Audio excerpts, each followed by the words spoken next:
আসসালামু আলাইকুম সবাইকে। আশা করি সবাই ভালো আছেন, আমিও ভালো আছি।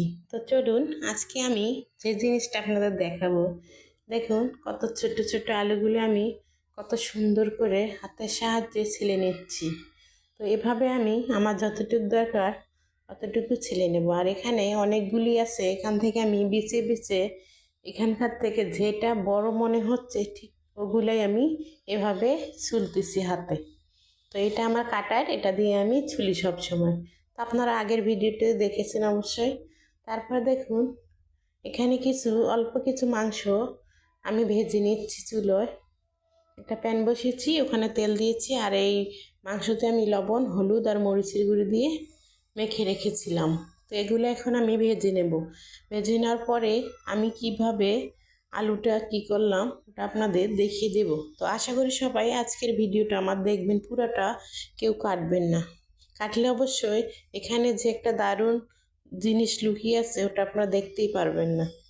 এই তো আমার আলুগুলো আমি ধুয়ে রেখেছি। ধুয়ে রাখার পর এখানে দেখুন আমি হলুদ আর লবণ এখানে দিয়ে সুন্দর করে হাতের সাহায্যে মেখে নিচ্ছি। মেখে নেওয়ার পরে আমি এগুলা সুন্দর করে এখন ভেজে নেব হালকা করে। তো আমি সেই প্যানে তেলটা দিয়ে দিয়েছি, এতে আলুগুলো দিচ্ছি। দেখুন এই দেখুন। তো এইটা দেখে কেউ ভয় পাবেন না, আসলে এটা এরকম কিছুই না। তো আমি ক্যামেরাটা চালুই রেখেছিলাম যে আপনাদের দেখাবো এর জন্য।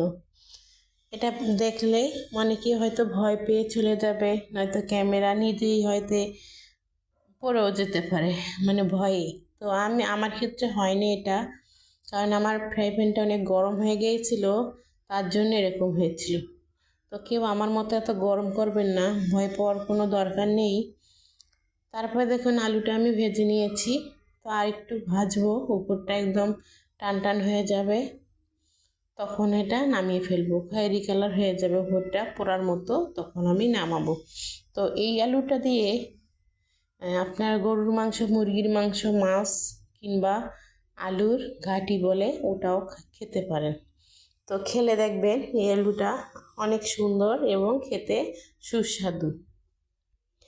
ভর্তা করলেও ভালো লাগে। তো আগের ভিডিওতে আমি এটা ছোটোটা ভর্তা দিয়েছি, যে আপনারা দেখে আসবেন আমি কিভাবে ভর্তাটা তৈরি করেছি। ওইভাবে যদি আপনারা ভর্তা তৈরি করেন তাহলে অনায়াসে 1 প্লেট ভাত খেতে পারবেন। আর যারা খাদক তারা একটু হয়তো বেশি খাবে।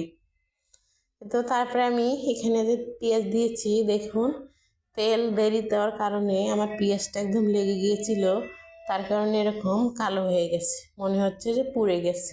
কিন্তু না, পেঁয়াজগুলো আমার একটাও পুড়ে নেই, শুধু ফ্রাই প্যানটাই আমার পুড়ে গেছে। তো সমস্যা নাই, তেল দিয়ে দিচ্ছি আমি। তো এই বাকি যে মশলাগুলো আমি দেবো সে সবগুলো আমি একটা বাটিতে নিয়ে নিয়েছি। তো এখানে আমি একটু পানি দেব, পানি দিয়ে মিক্স করে চুলায় দিয়ে দেব। তো একটা একটা করে দিতে দেখলে দেখা যায় যে অনেক সময়ের প্রয়োজন, তার জন্য আমি এইভাবে এখন দিচ্ছি। তো জানি না কার কাছে কেমন লাগবে, এভাবে দিলাম যে। তো আপনারাও এভাবে যদি দেন তাহলে পরিমাণটাও ঠিক থাকে এবং তাড়াতাড়ি হয়, আর ভুলে না যাওয়ার সম্ভাবনা থাকে।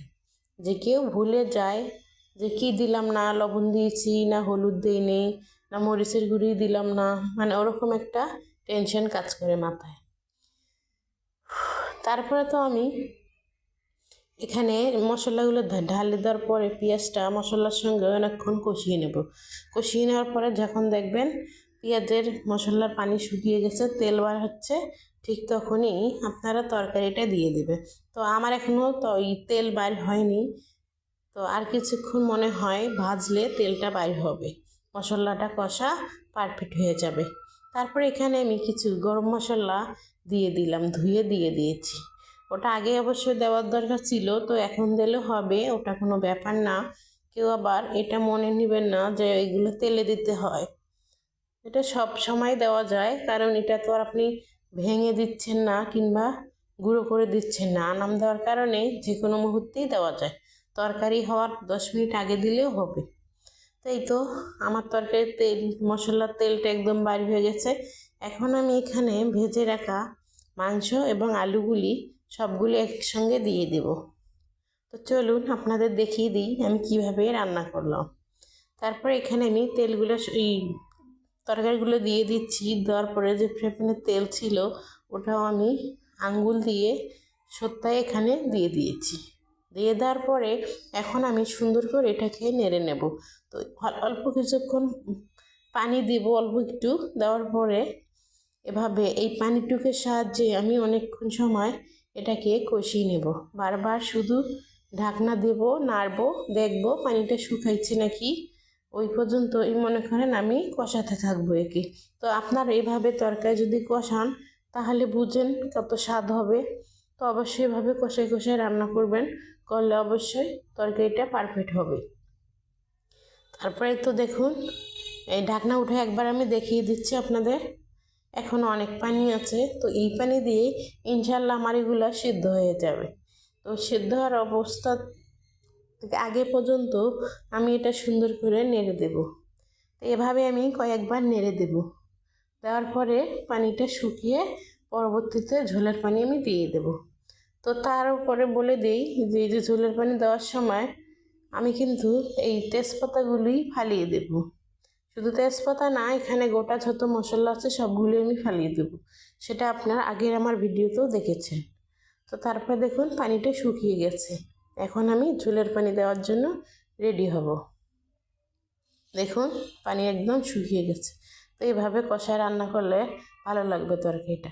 আর যারা নতুন রাঁধুনি কিংবা গৃহিণী তাদেরকে বলবো আমার অল্প মশলার রান্নাগুলি আপনারা দেখে দেখে রান্না করতে পারবেন। কেউ আপনার রান্নার ভুল ধরতে পারবে না। তো এই তো আমার রান্নাটা, তো যার কাছে ভালো লাগে আমার রান্নাগুলোই তারা অবশ্যই না দেখে শুধু চলে যাবেন না, দয়া করে আমাকে একটু সাপোর্ট করবেন, ফলো করবেন, লাইক করবেন, শেয়ার করবেন। আর কি আর বলবো, এই তো আমার এই কথাগুলি আপনাদের জানি না কেমন লাগে, ভালো না খারাপ, তবে চেষ্টা করি আপনাদের ভালো লাগে যেন, এজন্য। তো মশলাগুলো আমি এখন ফালিয়ে দিচ্ছি, মানে তেজপাতা গোটা মশলাগুলো সব ফালা দেবো। ফালা দেওয়ার পরে সুন্দর করে নেড়ে ঢেকে তো গুঁড়া মশলা দিয়ে আমি নামিয়ে ফেলবো।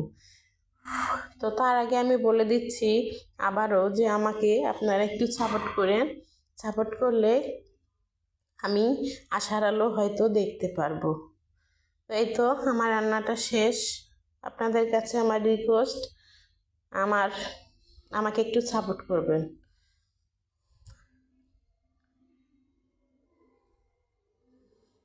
তো এই তো গুঁড়ো মশলা এখন দিয়ে দিলাম। দিয়ে দেওয়ার পরে আমি তরকারিটা সুন্দর করে আরেকটু নাড়বো, নাড়ার পরে একটু জাল করে নেব। জাল করার পরে আমি নামিয়ে ফেলবো, নামিয়ে আপনাদের দেখাবো। তো এই তরকারিটা আপনারা গরম ভাত দিয়ে অবশ্যই খাবেন, ঠান্ডা ভাত দিয়ে, গরম ভাত দিয়ে, যেই ভাত দিয়ে খান না কেন তরকারিটা যদি গরম হয় তাহলে অনেক মজা লাগবে খেতে। তো দেখুন আলহামদুলিল্লাহ খুব ভালো হয়েছে। তো আল্লাহ হাফেজ সবাইকে, ভালো থাকবেন সবাই, আমার জন্য দোয়া করবেন।